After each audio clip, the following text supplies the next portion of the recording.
السلام.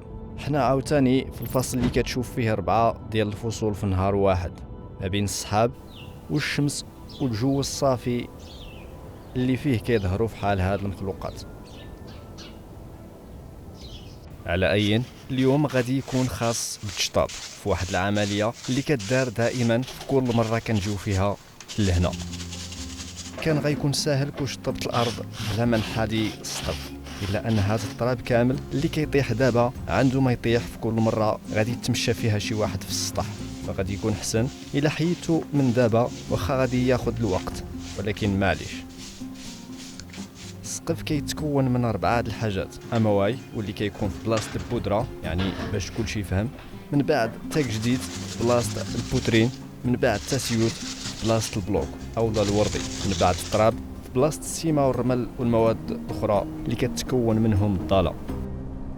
المشكل في هذه التركيبه هذه هي ان خصها العنايه الدائمه وتكون حاضر في الشتاء باش تعالج اي تسرب قبل ما يدير اضرار دائمه واللي غادي تكون صعيب تصلح من بعد. المشكل الاخر هو التراب اللي كيطيح واللي كان من الممكن انه يتعالج في الوقيته ديال البني باش يدار الباش، اي انه يتحط الباش قبل التراب، الا ان هذا الاخير كان واحد الماده نادره في ذاك الوقت وقليل وغالي، فكانوا كيقضيو بداك الشيء اللي كان ما امكن من جهه. ومن جهه اخرى كاين واحد النوع ديال لا مبالاه، لانه بزاف الحاجات تشراو، يعني ماشي كاع المواد اللي كاينين هنا اللي تبنات بهم هذا الدار كاينين في هذه المنطقه. السؤال اللي كنطرح دائما هو الا كنت في كل مره كنجمع هذا الكم الهائل ديال التراب شنو غيبقى في السطح؟ هنا فين كنرجعوا للصيانه والمقابله، حيتاش ضروريه في كل مره قبل ما تكبر المشكله وغتكون جد مكلفه باش تصلح. وباش تصلح هنا خص دائما يتزاد التراب في السطح باش ما يدخلش الماء من الجناب ومن الوسط ومن بلايص اخرين.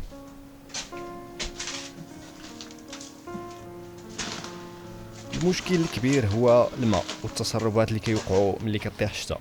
وإلا شفتوا بحال هاد الباش فشي بلاصه، عارف بلي ديك البلاصه كتقطر وكيدخل منها الماء، وهنا حاليا تصلح مده قبل، الا ان الضرر باين في الخشب واللي تضرر نوعا ما، واخا هذه مده طويله باش تدخل منها الماء. عليها في كل مره خص تزيد التراب الفوق وتاكد بلي الماء ما غيدخلش من الجناب وما حصلش الفوق وسط السطح، اولا ما كيخرجش على برا.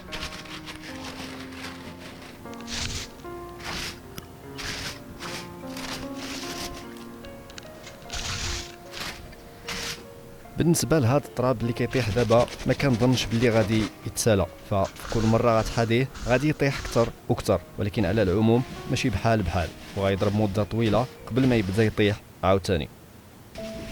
كيف ما كتشوفوا باللي السيما ما منها هروب، وكون ما كانتش غاليه في ذيك الوقت كون خدموا بها الدار كامله، ولكن واخا هكاك كاينه ديك اللمسه اللي كتميز ذاك الوقت على الوقت ديالنا دابا، وكاينين شي تفاصيل اللي كيبانوا بحال العيب في الخدمه، والعكس بالنسبه لي دابا.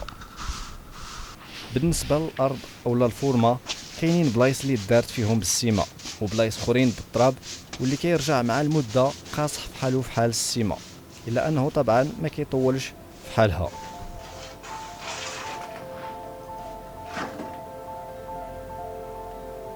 الدروج هنا طريقه باش خدموا مبدله شويه، حيتاش الدروج كيتستخدموا بزاف د المرات في النهار، ومع الثقل والدوام خصهم يكونوا صحاح ويتحملوا هذا الضغط كامل، فعليها لهذا السبب ما خلاوش الفرق بزاف بين الخشب باش يكونوا صحاح. واخا هكاك كيبقى الضرر الكبير هو الا تهرس لك الخشب، وفي هذه الحاله ما تهرش وانما زال من بلاصتو، وهذا الضرر وقعات في الدروج من مورا الزلزال ديال الحوت، واخا بعيد بزاف الا ان في الدروج زالوا 2 من هادو، الدخله لتحت وهنا. والسكان اللي كانوا حاضرين هنا في الوقيته ديال الزلزال بصح قالوا باللي حسوا بالهزه ملي وقعت. وطبعا كاينين شي حوايج اللي كتبزز عليك الاصلاح بحال الحفاري اللي في الارض وفي الدروج، كنظن بلي ضروري خصهم شي حل اللي ما غاديش يخبي الهويه ديالهم وكيفاش غادي يبانوا من بعد الاصلاح.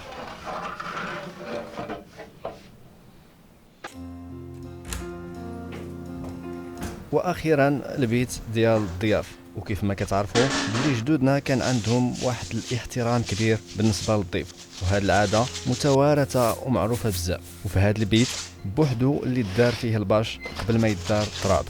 وطبعا باين قداش حافظ على الخشب والتراب اللي ما كيطيحش من الوسط ديال البيت على الاقل. واخا هكاك الماء صعيب بزاف تحبسو والعلامات ديالو باينين في الحيط. وهنا تفكرت بلي كاين اللي كيخلص فلوس باش يرسم هاد العلامات في الحيوطه في المدن، واللي عندي هنا النسخه الاصليه ديالهم بلا فلوس. على العموم كاينين بزاف ديال التفاصيل هنا واللي كيبانوا عشوائيين، بحال الخشب اللي عوج والحيط اللي ما مقادش وهاد الخطوط اللي في الحيط والسقف والتراب والحجر، ولكن انا راضي عليها كيف ما هي. وفي هاد التفاصيل الصغار هما اللي كيخليو هاد البلاصه كتميز على المدينه والعيشه فيه. وطبعا كاينين شي حوايج اللي بالضروره كتحتم عليك الاصلاح، بحال هاد الحفاري اللي في الارض وفي الدروج، كنظن بلي ضروري خصهم شي حل اللي ما غاديش يخبي الهويه ديالهم وكيفاش غيبانوا من بعد الاصلاح. عليها سبحان الله الدار ملي ما كتسكنش فيها بحال الا كتعرف، فكيوقعوا بحال هاد الحاجات الصغار اللي صعيب يوقعوا الا كنتي ساكن فيها، حيتاش الاصلاحات الصغار والبساط اللي كيداروا كل مره ما كيخليوش الضرر يكبر ويصعب في الاصلاح.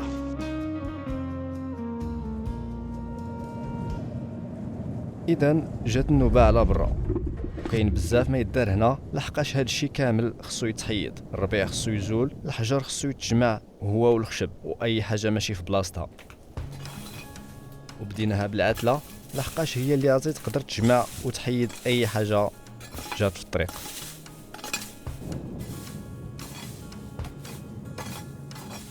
باش نحيد عليا هاد الشيء كامل دقه وحده غادي نجمع اي حاجه كتحرق هنا في الوسط، باش ديك الساعه يبقى غير رماد ساهل وقليل باش يترمى بعيد من هنا.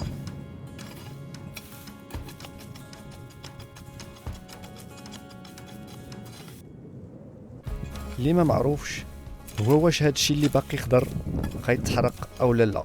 على عين كاينه طريقه واحده باش نعرفو، اللي هي نجمع كل شيء الخضر واليابس ونحرقه في مجموعه واحده ونشوف شنو اللي غيتحرق وشنو اللي غيبقى.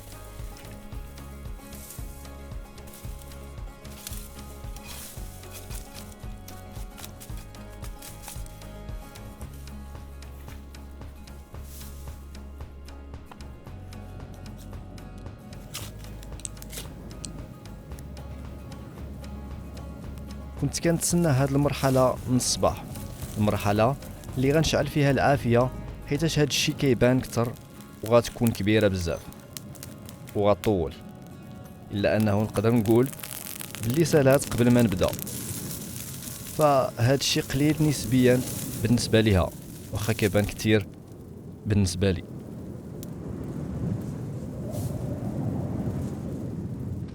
كاين بزاف ما يدار هنا، بحال هاد الحجر كامل اللي خصو يتجمع بوحدو وإلا كان ممكن نرجعوه لبلاصتو، ولكن اللي خصني نسبق اليوم هو نجمع اي حاجه كتحرق هو الاول قبل ما تطفى العافيه، باش الا كان ممكن تكون عندنا شعله وحده هنا.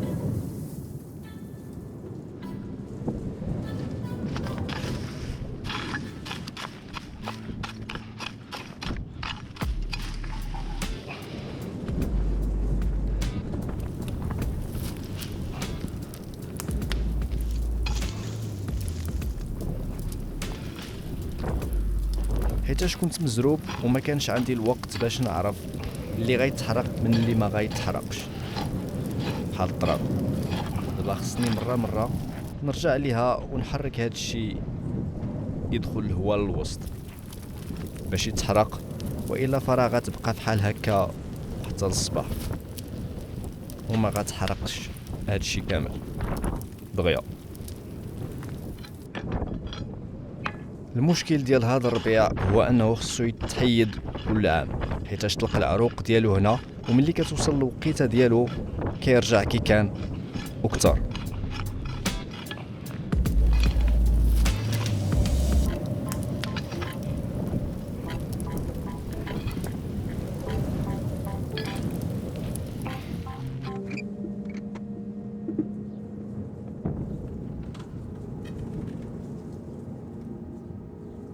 نهار اخر هنا على برا، والنوبه اليوم جات على الراطو اولا الكراطه.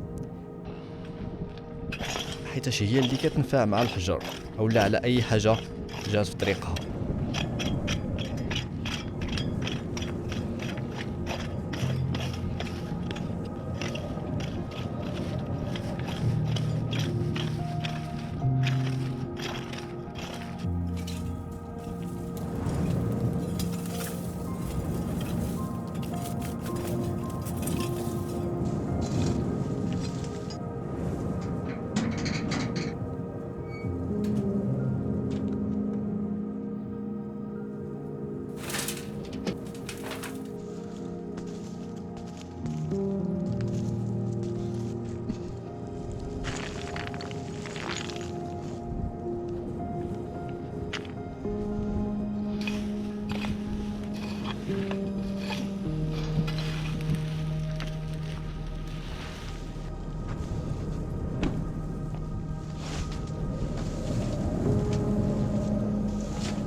واليوم غادي نخرج كاع الطراب اللي جمعت البارح بيدي واللي كنحاول ما امكن ما نخدمش بها بلا ليغاز، حيتاش حتى لدابا باقي ما تلقيتش حتى شي عقرب، واللي كانت غتكون معجزه ندير هاد الشغل كامل بلا ما تلقى شي واحد من هادو على الاقل.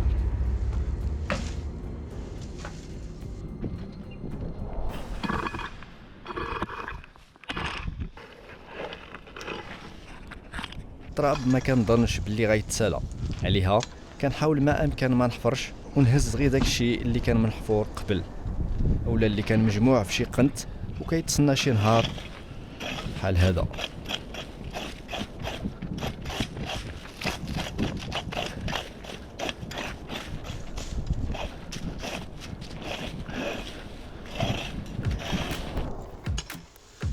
دابا جات النوبه على داكشي اللي جمعت البارح، حيتاش كيف ما قلت كانت كتطلق الدخان بزاف فطفيتها البارح بالليل، وهذا الشيء اللي بقى ما غيتحرقش فغادي نخرجوه.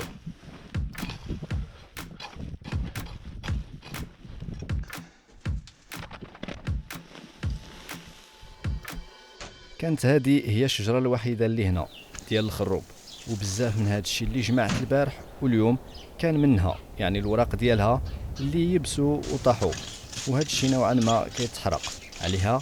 غادي نعاودوا العمليه ديال البارح ونشعلوا العافيه عاوتاني اليوم.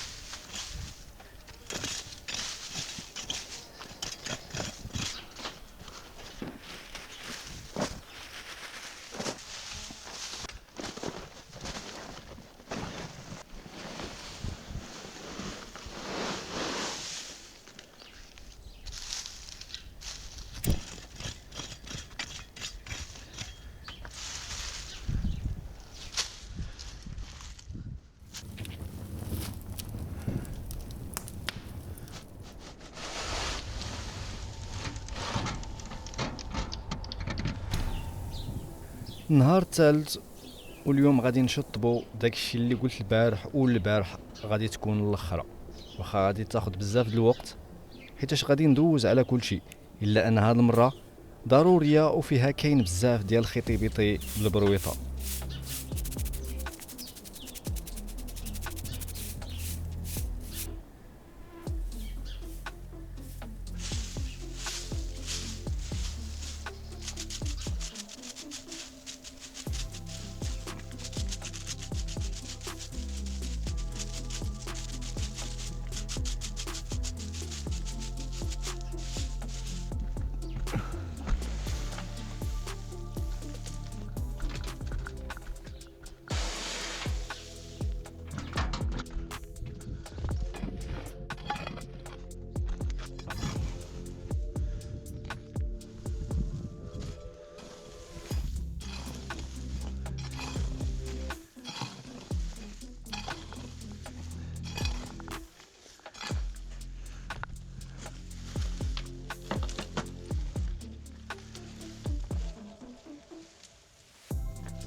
اذا كانت هذه هي النتيجه الاخرى واللي كانت كتبان سهله، الا انه خدات سيمانه تقريبا ديال الطلوع والهبوط ودفع وجبد. الا ان هذه المرحله ضروريه باش نعرفوا شنو غنديروا من بعد. وطبعا كنتسنى الاراء ديالكم في حال الفيديو اللي قبل على المرحله المقبله وكيفاش بغيتوها تكون.